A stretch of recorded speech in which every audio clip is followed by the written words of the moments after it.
press the bell icon on the YouTube app and never miss another update.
Hello friends, welcome back to my channel and welcome to NTPC Rihand power plant.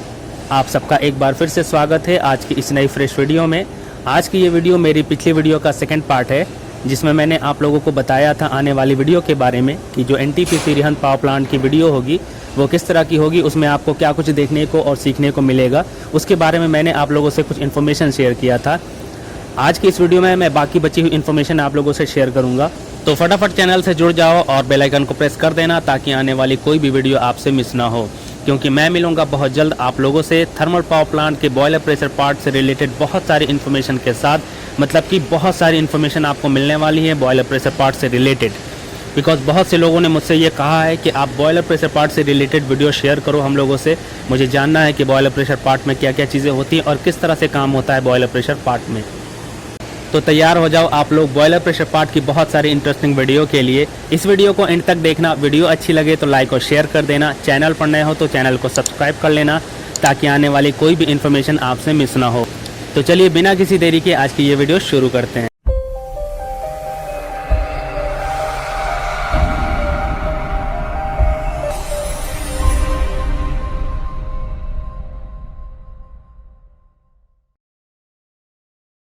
Guys, अभी आप 7-8 महीने से continue एक tagline सुनते आ रहे होंगे mobile के caller tune में, 2 गज की दूरी, मास्क है ज़रूरी।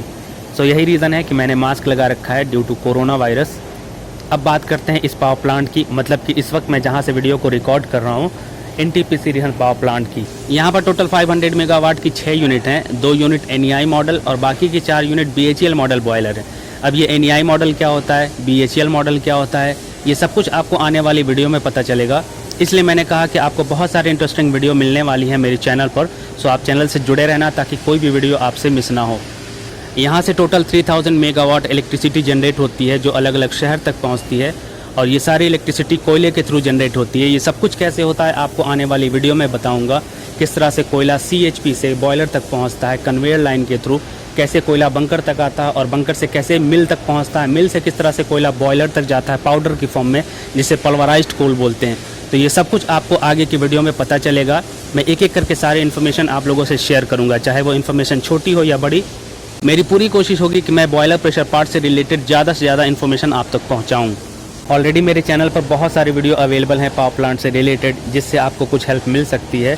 सो आप वो वीडियो जाके देखो, मे बी ऐसा हो सकता है कि आप जो इन्फॉर्मेशन जानना चाहते हो वो आपको मिल जाए। गाइज़, इससे पहले मैंने छाबड़ा थर्मल पावर प्लांट की इलेक्ट्रोस्टैटिक प्रेसिपिटेटर की बहुत सारी इन्फॉर्मेशन आप लोगों से शेयर की है। उसके बाद NTPC Unchahar thermal power plant की इलेक्ट्रोस्टैटिक प्रेसिपिटेटर की बहुत सारी इन्फॉर्मेशन शेयर की है। और third one Ramgarh gas thermal power plant की बहुत सारी इन्फॉर्मेशन आपको मेरे चैनल पर मिलेगी। सो आप फटाफट वो सारी वीडियो को देखो। अगर आपने अब तक उस वीडियो को नहीं देखा है तो आप उस वीडियो को देखो, उसमें बहुत सारी इन्फॉर्मेशन मिलेगी आपको इलेक्ट्रोस्टैटिक प्रेसिपिटेटर के बारे में और Ramgarh gas thermal power plant के बारे में, मतलब कि गैस थर्मल पावर प्लांट के बारे में। आने वाली जो वीडियो होगी उसमें आपको थर्मल पावर प्लांट से रिलेटेड छोटी बड़ी सारी इन्फॉर्मेशन मिलेंगी। मैं पूरी कोशिश करूँगा कि ज़्यादा से ज़्यादा टॉपिक को कवर करूँ और जो भी इन्फॉर्मेशन है वो सब कुछ आप लोगों से शेयर करूँ। हम जिस प्रोजेक्ट वर्क के लिए आए हैं एनटीपीसी रिहंद पावर प्लांट की यूनिट नंबर 1 में, इस यूनिट को बनाया है NEI कंपनी ने और ये बाहर की कंपनी है। और ये जो यूनिट नंबर 1 बॉयलर है ये इंग्लैंड मॉडल बॉयलर है। अलग अलग टाइप के बॉयलर होते हैं और अलग अलग मॉडल के बॉयलर होते हैं। अभी जो इंडिया में बॉयलर बन रहे हैं वो BHEL मॉडल बॉयलर बनते हैं। पहले इंडिया में टेक्नोलॉजी उतना एडवांस नहीं थी, इसलिए बाहर से ही लोग आते थे बॉयलर बनाने के लिए। स्टार्टिंग में जो भी बॉयलर बनते थे इंडिया में उसे बाहर की कंपनी बनाती थी, बिकॉज इंडिया में टेक्नोलॉजी उतना एडवांस नहीं थी। तो इसलिए जब बाहर की कंपनी उसे बनाती थी तो उसी हिसाब से उसे नाम भी दिया जाता था। अगर आप अभी ओबरा थर्मल पावर प्लांट में जाओगे तो वहाँ पर आपको रशियन बॉयलर मिलेगा, क्योंकि उसे बाहर की कंपनी ने बनाया था। 50 मेगावाट का वो सब बॉयलर है।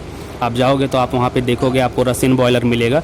अभी मैं जहाँ आया हूँ NTPC रिहंद पावर प्लांट में, तो यहाँ के यूनिट नंबर 1 और यूनिट नंबर 2 ये दोनों इंग्लैंड मॉडल बॉयलर है और इसे NEI कंपनी ने बनाया है। और इस बॉयलर में जो कुछ भी सामान यूज़ हुआ है ना, वो सब बाहर से आया है, इंडिया से कुछ भी नहीं। पर हाँ, अब यहाँ पर जो भी काम होता है, मेंटेनेंस का काम हो या फिर शॉर्ट शटडाउन होता है, बड़ा शटडाउन होता है, तो अब इसमें जो भी सामान को यूज़ किया जाता है वो अब इंडिया में तैयार होता है, बिकॉज इंडिया में टेक्नोलॉजी अब एडवांस हो चुकी है। अब जो इंडिया में प्लांट बनते हैं वो सब BHEL मॉडल बनते हैं, ज़्यादातर प्लांट BHEL बनाती है। तो यही डिफरेंस होता है NEI model boiler, BHEL model boiler, Russian boiler. जब भी आप थर्मल पावर प्लांट में जाओगे तो आपको अलग अलग मॉडल के बॉयलर देखने को मिलेंगे। थर्मल पावर प्लांट में लगभग सारी चीज़ें सेम होती हैं, ऑलमोस्ट जो कुछ भी लगा होता है ना बॉयलर में वो सब सेम होता है, बस उसकी लोकेशन अलग हो सकती है, बिकॉज बॉयलर का डिज़ाइन अलग होता है। जो भी कंपनी बॉयलर बनाती है तो वो अपने हिसाब से डिज़ाइन करती है। BHEL अपने हिसाब से डिज़ाइन करती है, NEI ने अपने हिसाब से डिज़ाइन किया, रशियन बॉयलर जो है वो अपने हिसाब से डिज़ाइन होता है। और यही वजह है कि बॉयलर का डिज़ाइन अलग होता है, बिकॉज उसे अलग अलग कंपनी ने बनाया होता है। थर्मल पावर प्लांट में जो भी छोटे बड़े इक्विपमेंट लगे होते हैं ना, या मशीन लगी होती है, वो आपको सभी थर्मल पावर प्लांट में देखने को मिलेंगे, बस उसकी डिज़ाइन अलग हो सकती है या उसका लोकेशन अलग हो सकता है। और ये सब कुछ डिपेंड होता है बॉयलर की डिज़ाइन के ऊपर। इसलिए मैंने आपको कहा कि ये जो Russian boiler, England model boiler, BHEL model boiler, ये जितने भी टाइप के बॉयलर होते हैं ना, ये सभी बॉयलर में आपको सारी चीज़ें सेम मिलेंगी, बस इसका लोकेशन और डिज़ाइन थोड़ा अलग हो सकता है। वो सब कुछ आप देखोगे जैसे ही मैं एक एक करके वीडियो अपलोड करूँगा NTPC रिहंद पावर प्लांट की, तो आपको सारी चीज़ें एक एक करके समझ में आएंगी। इस NTPC रिहंद पावर प्लांट में टोटल 6 यूनिट है 500 मेगावाट की, जिसमें से 2 यूनिट NEI मॉडल है और बाकी की 4 यूनिट BHEL मॉडल है। और यहाँ से जो इलेक्ट्रिसिटी जनरेट होती है वो टोटल 3000 मेगावाट इलेक्ट्रिसिटी जनरेट होती है कोयले के थ्रू। इस प्रोजेक्ट वर्क में बहुत सारा काम होने वाला है बॉयलर के अलग अलग एलिवेशंस और अलग अलग लोकेशंस पर, जो सब कुछ आपको आने वाली वीडियो में पता चलेगा। सो आप चैनल से जुड़े रहना ताकि आने वाली कोई भी वीडियो आपसे मिस ना हो। पूरे पावर प्लांट का सबसे मेन एरिया होता है बॉयलर प्रेशर पार्ट, और इसी बॉयलर प्रेशर पार्ट से सब कुछ कनेक्ट होता है, like APH air preheater, mills मतलब जो कोल मिल्स होती हैं वो कनेक्ट होता है। उसके बाद इलेक्ट्रोस्टैटिक प्रेसिपिटेटर, उसके बाद टरबाइन, उसके बाद ID fan, FD fan, PA fan, ये सब कुछ कनेक्ट होता है मेन बॉयलर से। उसके बाद CHP coal handling plant, then AHP ash handling plant, ये सब कुछ जितना भी मैंने नाम गिनाया आपको, ये सब कुछ कनेक्ट होता है बॉयलर प्रेशर पार्ट से। इसलिए मैंने कहा कि थर्मल पावर प्लांट का मेन एरिया होता है boiler pressure part. Power plant में सिर्फ स्विच यार्ड एक ऐसा एरिया है जो पावर प्लांट के मेन बॉयलर से कनेक्ट नहीं होता। ये पूरा का पूरा एरिया इलेक्ट्रिकल डिपार्टमेंट के अंदर में आता है। स्विच यार्ड बोले तो जहाँ से पावर ट्रांसमिशन का काम होता है, बॉयलर से जो इलेक्ट्रिसिटी जनरेट होती है और जब वही इलेक्ट्रिसिटी एक शहर से दूसरे शहर ट्रांसमिट की जाती है, तो वो सारा काम स्विच यार्ड एरिया से होता है। हाई टेंशन टावर लगे होते हैं, हाई टेंशन वायर के थ्रू सारी पावर सप्लाई को ट्रांसमिट किया जाता है, उसे ही बोलते हैं पावर ट्रांसमिशन का काम, और वो सब कुछ स्विच यार्ड एरिया से होता है। तो ये switch yard area power plant के मेन बॉयलर से कनेक्ट नहीं होता। स्विच यार्ड कनेक्ट रहता है GT से, मतलब कि जनरेटर ट्रांसफार्मर से, और ये GT बहुत बड़ा ट्रांसफार्मर होता है और ये टरबाइन फ्लोर के जस्ट नीचे बिल्कुल पास में लगा होता है। और इसी GT से कनेक्ट रहता है जनरेटर, जो बॉयलर का जनरेटर होता है। थर्मल पावर प्लांट के अंदर में जो जनरेटर लगा होता है टरबाइन से कनेक्ट रहता है, वही जनरेटर कनेक्ट रहता है GT से, और उसी जनरेटर से कनेक्ट रहती है टरबाइन। टरबाइन में 3 टरबाइन कंबाइंड होती है, LP टरबाइन, IP टरबाइन और HP टरबाइन। तो ये तीनों turbine, LP turbine, IP turbine, HP turbine, तीनों आपस में कंबाइंड होती है और ये तीनों टरबाइन कनेक्ट रहती है जनरेटर से। जनरेटर के बारे में आप लोगों को पता होगा, जनरेटर का फंडा क्या होता है। ये मैकेनिकल एनर्जी को कन्वर्ट करती है इलेक्ट्रिकल एनर्जी में। यस, जो हमारे गांव में जनरेटर होता है टेंट हाउस वगैरह में, जो काम वो छोटा वाला जनरेटर करता है ना, जो टेंट हाउस वगैरह में लगा होता है, सेम वही काम ये वाला जनरेटर भी करता है, जो बॉयलर के अंदर लगा होता है टरबाइन फ्लोर पर। सेम काम होता है इसका भी, मैकेनिकल एनर्जी को कन्वर्ट करता है इलेक्ट्रिकल एनर्जी में। और जिस टरबाइन के बारे में मैंने आपको बताया, HP, IP, LP टरबाइन, ये कनेक्ट रहती है इस जनरेटर से शाफ्ट के थ्रू। और इसी टरबाइन से कनेक्ट रहता है स्टीम लाइन। और ये स्टीम प्योर सैचुरेटेड स्टीम होती है। इस स्टीम में इतना प्रेशर होता है कि इस प्रेशर की वजह से टरबाइन का ब्लेड घूमता है, और टरबाइन के ब्लेड के घूमने की वजह से ही जो उसके साथ में जनरेटर कनेक्ट होता है, तो जनरेटर के अंदर में रोटर होता है, वही रोटर कनेक्ट रहता है टरबाइन से शाफ्ट के थ्रू, तो वो रोटर घूमता है और उसी रोटर के घूमने की वजह से इलेक्ट्रिसिटी जनरेट होती है जनरेटर के थ्रू। तो ये सारा फंडा आप लोगों को समझ में आ गया। मोटे मोटे तौर पे मैं अभी सारी चीज़ें आप लोगों को बता रहा हूँ। और जनरेटर से जो इलेक्ट्रिसिटी जनरेट होती है ना, वही जीटी जनरेटर ट्रांसफार्मर के थ्रू स्विच यार्ड तक जाती है, और स्विच यार्ड से वही सारी इलेक्ट्रिसिटी को हाई टेंशन टावर और हाई टेंशन वायर के थ्रू एक शहर से दूसरे शहर ट्रांसफ़र कर दिया जाता है। तो ये होता है फंडा थर्मल पावर प्लांट में इलेक्ट्रिसिटी जनरेट करने का। तो कुछ इस तरह का फंडा होता है थर्मल पावर प्लांट में इलेक्ट्रिसिटी जनरेट करने का, किस तरह से स्टीम से इलेक्ट्रिसिटी जनरेट होती है। बेसिकली थर्मल पावर प्लांट में जो इलेक्ट्रिसिटी जनरेट होती है उसमें दो चीज़ों का इंपॉर्टेंट रोल होता है, एक तो कोयला और दूसरा पानी। कोयले के लिए अलग डिपार्टमेंट होता है, पानी के लिए अलग डिपार्टमेंट होता है। कोयले के लिए CHP डिपार्टमेंट बना होता है और पानी के लिए अलग डिपार्टमेंट होता है। पानी जो रॉ वाटर होता है वो DM प्लांट तक पहुंचता है, फिर DM प्लांट से BFP पंप के थ्रू बॉयलर तक पहुंचता है, फिर कोयले और पानी के थ्रू स्टीम बनाई जाती है बॉयलर के अंदर। उसके बाद उसी स्टीम को टरबाइन तक भेजा जाता है और फिर टरबाइन से इलेक्ट्रिसिटी जनरेट होती है, मतलब कि मैकेनिकल एनर्जी कन्वर्ट हो जाती है इलेक्ट्रिकल एनर्जी में। तो टरबाइन का काम सबसे लास्ट में आता है, उससे पहले सारे प्रोसेस को कंप्लीट किया जाता है कि किस तरह से कोयला बॉयलर तक पहुंचेगा और कैसे पानी बॉयलर तक पहुंचेगा। उसके बाद बॉइलिंग होती है, फिर स्टीम बनती है और वही स्टीम टरबाइन तक पहुंचती है और टरबाइन से कनेक्ट होता है जनरेटर। तो जब टरबाइन रोटेट होती है, उसकी रोटेशन से जनरेटर रोटेट होता है, फिर मैकेनिकल एनर्जी कन्वर्ट हो जाती है इलेक्ट्रिकल एनर्जी में। उसके बाद जस्ट टरबाइन के नीचे, टरबाइन फ्लोर के नीचे में GT लगा होता है, जनरेटर ट्रांसफार्मर।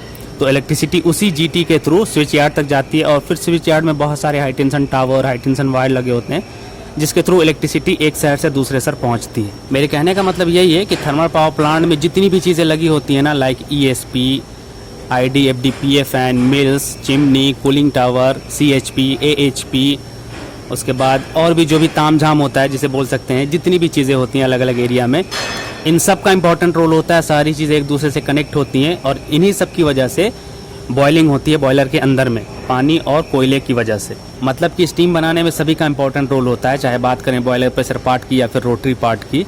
मैंने जितने भी आपको नाम गिनाए, AHP, CHP, cooling tower, IDFD, PFN, सबका इंपॉर्टेंट रोल होता है। फिर पूरा प्रोसेस कंप्लीट होने के बाद जब प्योर सैचुरेटेड स्टीम बॉयलर से निकलती है तो वो सीधे टरबाइन तक पहुंचती है और वही स्टीम कन्वर्ट हो जाती है इलेक्ट्रिसिटी में टरबाइन के थ्रू। बिकॉज टरबाइन में टरबाइन और जनरेटर साथ में कनेक्ट होता है और टरबाइन के शाफ्ट से ही कनेक्ट होता है जनरेटर का रोटर। मतलब ये कि जब टरबाइन घूमेगी तो जाहिर सी बात है उसके साथ जनरेटर का रोटर भी घूमेगा। तो यही रोटेशन की वजह से इलेक्ट्रिसिटी जनरेट होती है, मैकेनिकल एनर्जी कन्वर्ट हो जाती है इलेक्ट्रिकल एनर्जी में। ये सारी इन्फॉर्मेशन मैं आप लोगों को सिंपल वर्ड में बता रहा हूँ बिकॉज ऑलरेडी आप लोगों ने अपने सिलेबस की बुक में सब कुछ पढ़ रखा होगा थर्मल पावर प्लांट के बारे में, टरबाइन के बारे में, और थर्मल पावर प्लांट में जो चीज़ें होती हैं AHP, CHP, IDFD, PFN, mills, cooling tower, chimney, bunkers, boiler pressure part, rotary part, ये सब के बारे में ऑलरेडी आपने बुक में पढ़ रखा होगा। सो मैं आपको मोटे मोटे तौर पे सारी इन्फॉर्मेशन दे रहा हूँ। अगर आपको सेपरेट वीडियो चाहिए होंगी किसी भी टॉपिक पर तो आप कमेंट बॉक्स में मेंशन कर देना, तो मैं कोशिश करूँगा कि उस पर अलग से सेपरेट वीडियो बनाऊँ और उसमें सही तरीके से आप लोगों से सारी इन्फॉर्मेशन शेयर करूँ।